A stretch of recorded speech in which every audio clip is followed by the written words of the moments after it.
Buenas noches, amigos oyentes, televidentes, internautas, hermanos migrantes, ¿cómo están ustedes? Bienvenidos a Un Café con JJ por Ecuador TV. La magíster Andrea Endara Ordóñez nos acompaña hoy.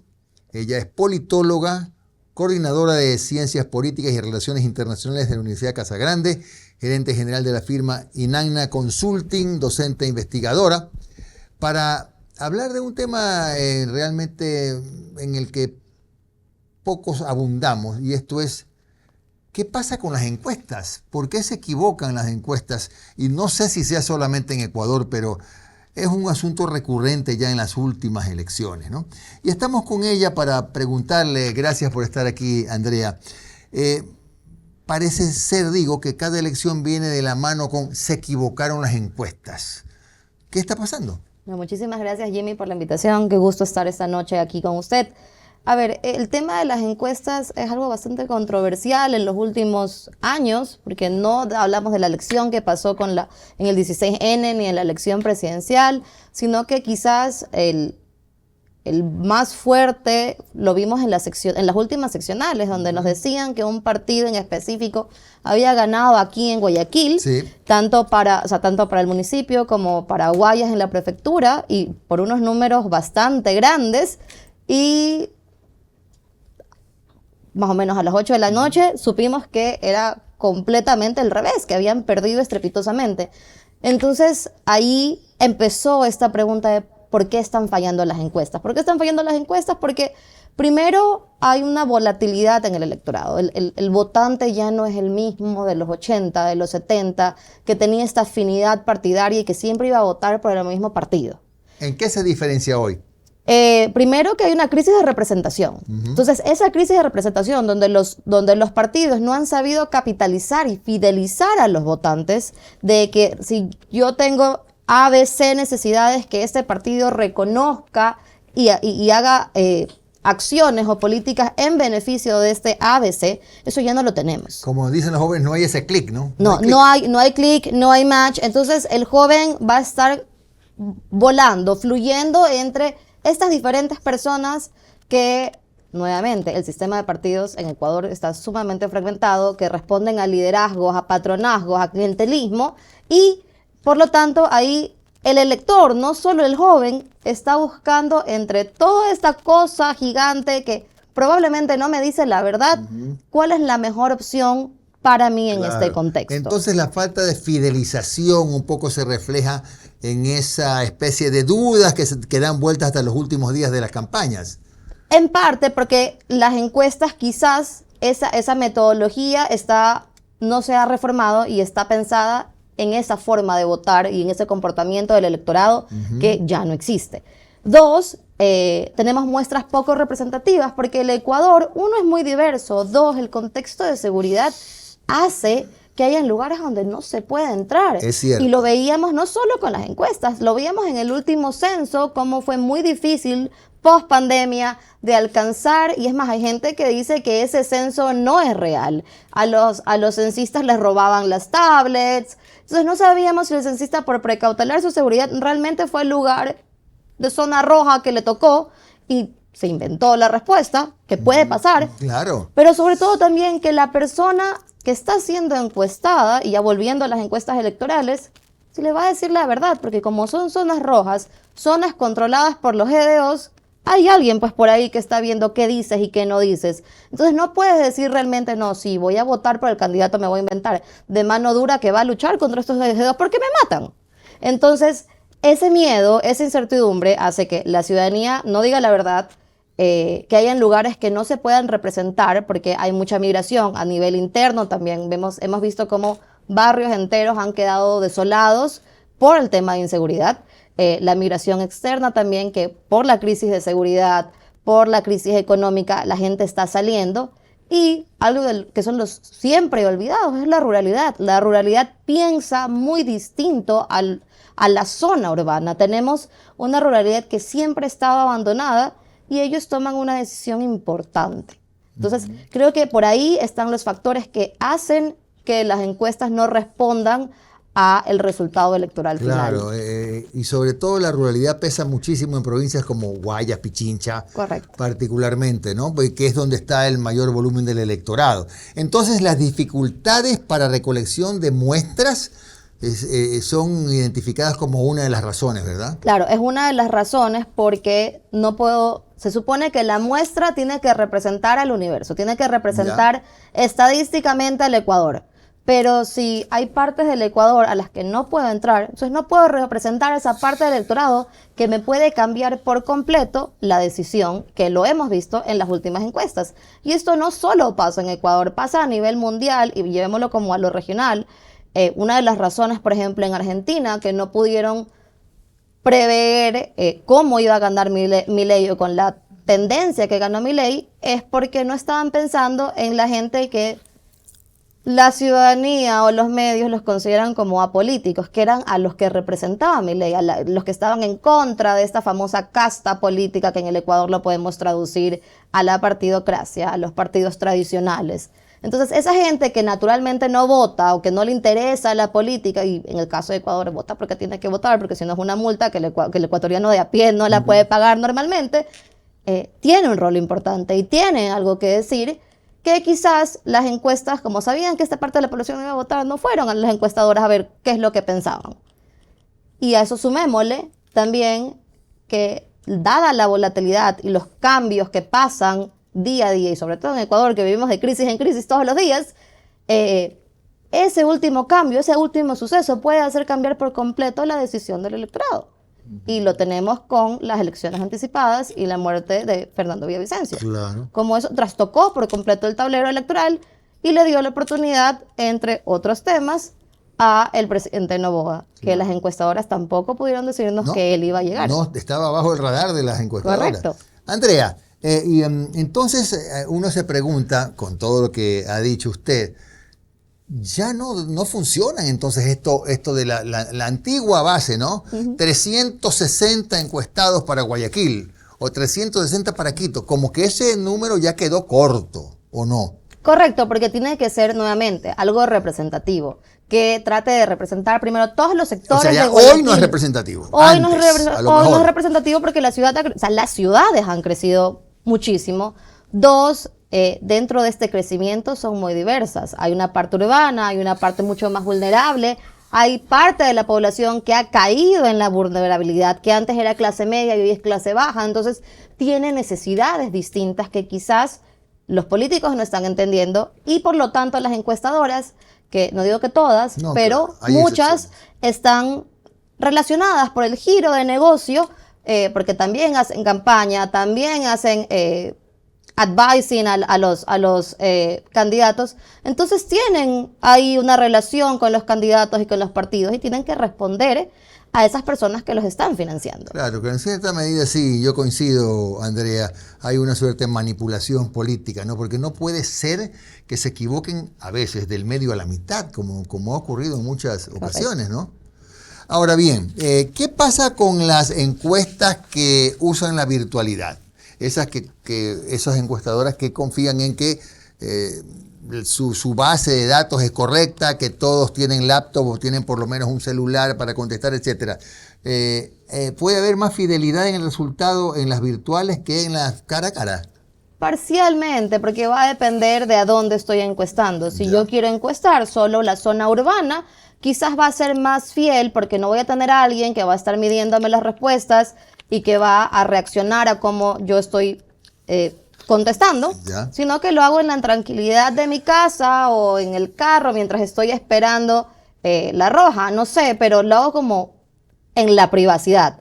Entonces, le permite al ciudadano votar con mayor, o sea, contestar con mayor transparencia. No obstante, en el caso de Ecuador, hay que hablar de la brecha digital. Y esta brecha digital no es solo en cuanto a las personas que saben usar un teléfono, que saben usar una computadora, sino que es más importante que tienen acceso a Internet. Y en el Ecuador no todo el mundo tiene acceso a Internet. La brecha es sumamente alta y lo vimos en la pandemia, como con un celular 4 o 5 niños tenían que ir a la escuela dentro de las casas. Y vimos casos que la gente decía como que, ay, qué lindo ese niño, pero no está bien que ese niño camine, se trepe a un árbol para poder coger Internet y poder ir a la escuela porque no tenía más. Entonces, Claro. ante esa situación, la digitalidad no es la vía. Quizás podríamos hablar para tener como unas encuestas más reales, un mix entre la presencialidad Claro. y lo digital, para ayudar como a encontrar esas zonas a las que no puedo acceder, que es más difícil, pero sabemos que tienen internet. Por ahí podemos encontrar como un balance. Bueno, pero en este caso, la digitalidad, desde mi humilde punto de vista, sí puede ser un factor más bien a favor de la respuesta porque el que contesta ya no lo están mirando. Claro. Ya en presencial es diferente, pero a lo mejor puede ser más honesto en la respuesta, ¿no? Sí, la respuesta puede ser más honesta, pero también vamos a ver a quiénes estoy preguntando. Claro, O sea, si claro. pregunto a la zona urbana, como te decía, ayuda, pero no es tan representativo. Entonces hay que buscar, para tener una mayor lectura, una lectura más real, hay que buscar quizás métodos híbridos para poder entender al electorado y qué es lo que está pensando el electorado. Ahora, entonces, de lo que hemos hablado en estos primeros minutos, habría que cambiar un poco la metodología en general, ¿no?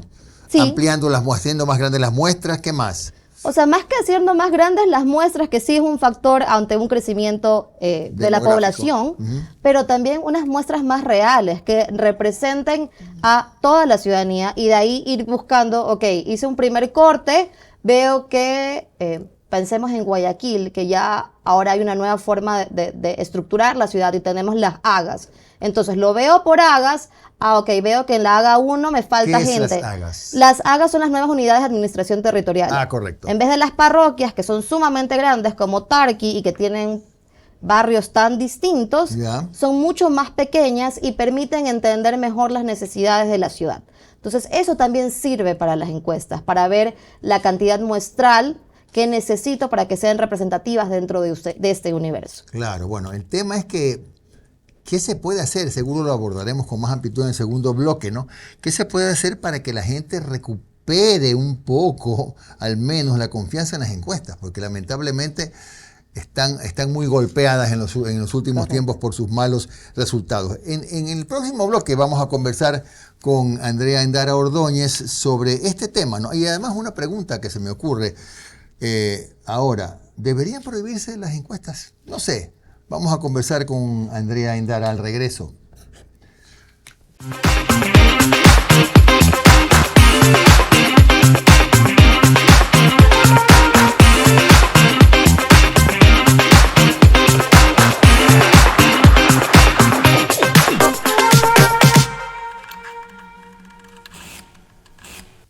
Bien, continuamos con nuestra invitada, que es la magíster Andrea Endara Ordóñez, politóloga, docente investigadora, coordinadora de Ciencias Políticas y Relaciones Internacionales de la Universidad Casa Grande.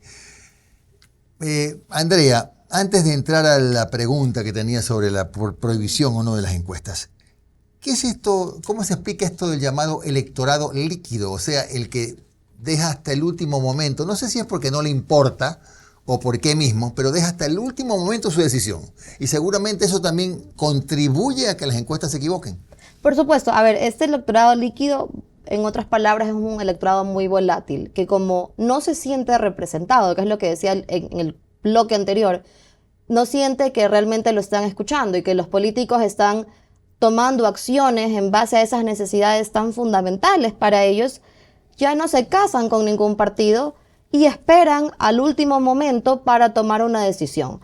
Y por eso vemos que antes quizás la incertidumbre o el nivel de desconfianza que había era de un 30%, hoy vemos que es del 50% durante el periodo electoral y en las últimas semanas sigue siendo muy alto, que ya es un 30 y un 20%. Y eso es porque el ciudadano, como bien decías Jimmy, espera al último momento a ver si algo cambió, cuál de los que hay algo muy típico en el Ecuador, que es votar por el menos peor. Entonces, dentro de lo que queda, ¿cuál es el que me va mejor o atiende mejor mis necesidades? Eso, y aquí hay que sumarle un punto muy importante, que son las redes sociales, y dentro de las redes sociales, estas fake news que cambian y que generan pasiones en el electorado. Justo a eso vamos a llegar, Andrea, pero antes déjeme terminar con algunas consultas previas. Por ejemplo, ¿qué peso tiene en la decisión de un ciudadano el hecho de que, por ejemplo, todos los días, encuestas dirigidas, manoseadas, como sea, le digan que el señor Perico de los Palotes está adelante. Y en todas partes usted encuentra eso.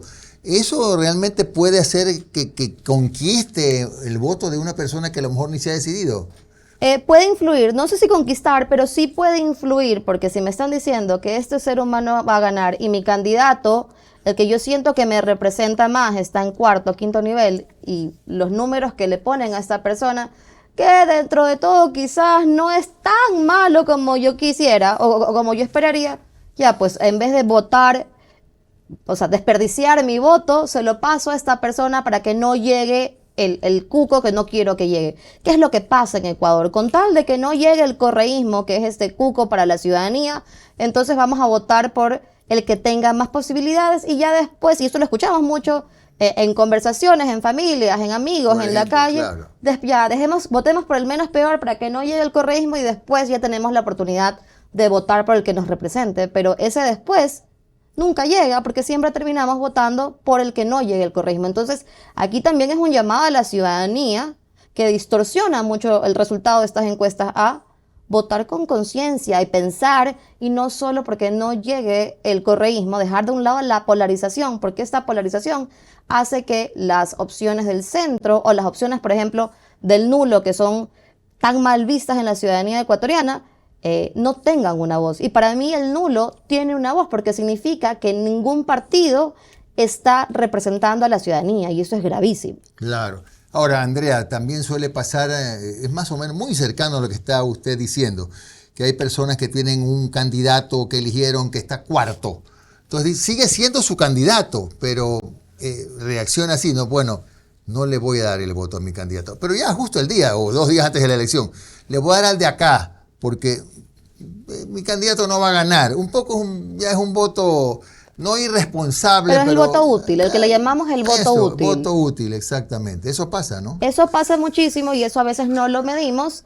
El tema de por qué tenemos, y eso es lo que yo decía, por qué tenemos a tantos medios diciéndonos, las diferentes encuestas nos dicen que esta persona va a ganar.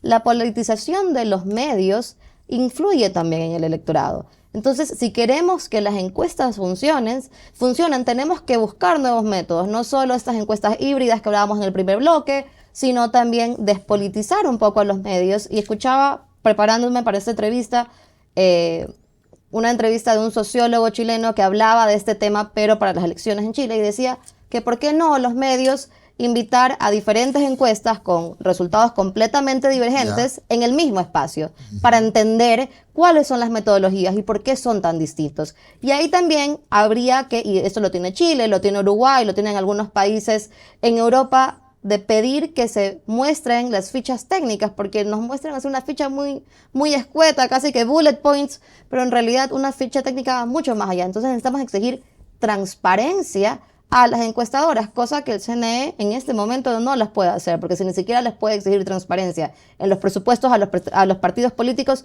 mucho menos a las encuestadoras. Claro. ¿Existe todavía el voto vergonzante? Hace años hablábamos de eso, que cuando, por ejemplo, el señor Abdalá Bucaram ganó la presidencia, que no se lo veía venir, no, que fue el voto vergonzante. ¿Ese voto sigue existiendo? Existe, pero yo le cambiaría el nombre, que es un voto por la seguridad. Porque yo quizás, volvamos a estas zonas rojas que te mencionaba, no puedo decir que voy a votar por el candidato A porque representa la mano dura en un lugar donde está cooptado por los GDOs y cooptados por la seguridad. O dentro de la familia no puedo decir que voy a votar por el candidato Z porque resulta que mi familia toda la vida ha sido de derecha o toda la vida ha sido de izquierda o de tal partido. Entonces yo voy a ser la loca, voy a ser la que está mal. Y a la gente, sobre todo a los jóvenes que hoy son mucho más críticos, que no responden tanto como en los 80, o con nuestros padres y nuestros abuelos, que tienen como su partido de preferencia, sí quedan como la oveja negra de la familia. Y a nadie le gusta ser la oveja negra de la familia. Entonces, por temas de seguridad, por temas de evitar confrontaciones dentro del área social en la que la que el elector se desenvuelve, sí evitan decir su voto real, Claro. y porque muchos de ellos tampoco lo saben, lo toman a la última decisión. O sea, en el último día deciden, bueno, no me queda más que votar por ABC. Claro, ahora tenemos que reconocer, ya entrando a lo que decía en el primer bloque, tenemos que reconocer que las redes sí pesan, ¿no? Las redes sí pesan, no tanto X, yo siempre sostengo que X es, X es el basurero de la historia, perdónenme, pero ahí es la discusión política, ahí es la pugna, Claro. pero X no pesa en la decisión de los jóvenes, por ejemplo, No, X no. pero sí redes como TikTok, por ejemplo, o Instagram, etcétera. Facebook, Correcto, ¿por qué no? X no pesa porque es un área altamente politizada donde digamos que los expertos Sí. van a discutir. Y por eso es que quienes ganan en X necesariamente no son los que ganan en la vida real. Naturalmente. Facebook sí pesa o pesaba Claro que más no, sí, antes sí porque pesa. es a la ciudadanía de a pie, los abuelos, los padres, los que utilizan más. Y ahora pues con la incursión de TikTok más que nada, Los donde jóvenes. tenemos una inmediatez, los jóvenes que a partir de la creatividad muestran lo que están viviendo en ese momento. Y lo conversábamos tras cámaras, quizás en por qué ganó el no, es porque a través de TikTok se vieron muchas cosas que le pegaron fuerte al gobierno nacional, que hicieron que los jóvenes reculen y no voten por el sí. Ujú. Bueno, y también reconocer que la creatividad en estas campañas suele pesar y si de pronto hay un tremendo golpe en los últimos 5 o 6 días, hay mucha gente, joven sobre todo, que no le interesa mucho la política, que la captas, ¿no? Correcto, correcto. Entonces, no es solo el decidir o tratar de incidir en por quién votar, sino entender estas realidades y razones subyacentes que hacen que el joven tome una decisión. Porque el joven puede declararse o puede decir de boca para afuera soy apolítico, pero hay causas sociales que lo mueven muchísimo. Y esas causas son netamente políticas, aunque desde afuera no se la consideren así. Entonces, por ejemplo, el ambientalismo, los temas de género, que podrían ser considerados como causas sociales, que en efecto lo son, también tienen un componente político importante que van a llevar a un resultado electoral. Claro. Ahora, ¿deberían prohibirse las encuestas, Andrea? Yo creo que no deberían prohibirse las encuestas. Lo que hay que hacer es exigir mayor transparencia y para eso proponer una legislación que exija esa transparencia por parte de las encuestadoras, que, como te decía, que muestren cómo están haciendo las metodologías, que muestren los cuestionarios y así poder tener como una visión más real de lo que están haciendo y despolitizarlas un poco, porque muchas están aliadas a ciertos sectores políticos. Ahora, hay países como Corea del Sur, Estonia, que están usando también el comportamiento digital como para calibrarlas, una suma y resta, ¿no? El digital más la encuesta híbrida, etcétera, y arrojan un resultado. ¿Eso de pronto funciona o no? O sea, yo creo que puede ayudar porque justamente puedes ver estas tendencias a las que el electorado se está moviendo. Y dentro de estas tendencias puedes hacer un análisis ahí medio prospectivo de cuáles serían estos escenarios, comparándolo con lo que la data en territorio te ha dado. Entonces puedes tener una visión más real de cuál es la situación de los ecuatorianos o del electorado al que estás pues encuestando. No va a ser 100% real, pero sí un poco más acotada a el sentir y al vivir nacional. Claro. Andrea, ¿qué hacer entonces para recuperar la confianza en las encuestas? O mejor dicho, que tienen que ser las encuestadoras, para que el ciudadano confíe más en su data. Bueno, ser más transparentes, creo que ese es el punto uno. La transparencia a todo nivel, no solo las encuestadoras, sino al nivel de partidos, a nivel de gobierno, hace que el ciudadano vuelva a confiar porque ve qué es lo que están haciendo día a día. Entonces, al tener, el ciudadano de a pie no va a conocer el error muestral y cuáles son las partes metodológicas y estadísticas, pero sí le va a dar una mayor sensación de confianza el hecho de que la encuestadora lo esté haciendo y que en espacios como este, gente explique qué es eso que está poniendo la encuestadora. Claro. Eso, que también hay un mayor control por parte de las instituciones rectoras, en este caso el CNE, que el CNE tenga mayor control sobre estas encuestadoras para que sigan los debidos procesos y que existen auditorías externas, es decir, completamente privadas, que no respondan al gobierno, que no respondan a un partido político y evalúen cómo se están llevando estos procesos. Y sí, hay que urgentemente volver la cara a territorio y tratar de representar a toda la ciudadanía. Porque hay mucha gente que dice, a mí en la vida me han encuestado, sobre todo en los exit polls. Yo nunca veo a nadie encuestando diciéndome por quién voté, entonces ¿cómo me salen con esos resultados? Claro. Entonces eso, como que volver a la gente para que así la gente crea nuevamente en esos resultados. Y una auditoría también post encuesta para ver, a ver, tú dijiste que ganaba X y ganó Z, te equivocaste con 17 puntos. Hay Claro. que auditar después, no solamente el antes y el durante, ¿verdad? Por supuesto. Hay muchas cosas que hacer todavía. Bueno, se nos acabó el tiempo, mi estimada Andrea Endara Ordóñez. Gracias a la Magíster Endara por habernos acompañado en un café con JJ por Ecuador TV. Volveremos mañana. Nos vemos. Buenas noches. Buenas noches.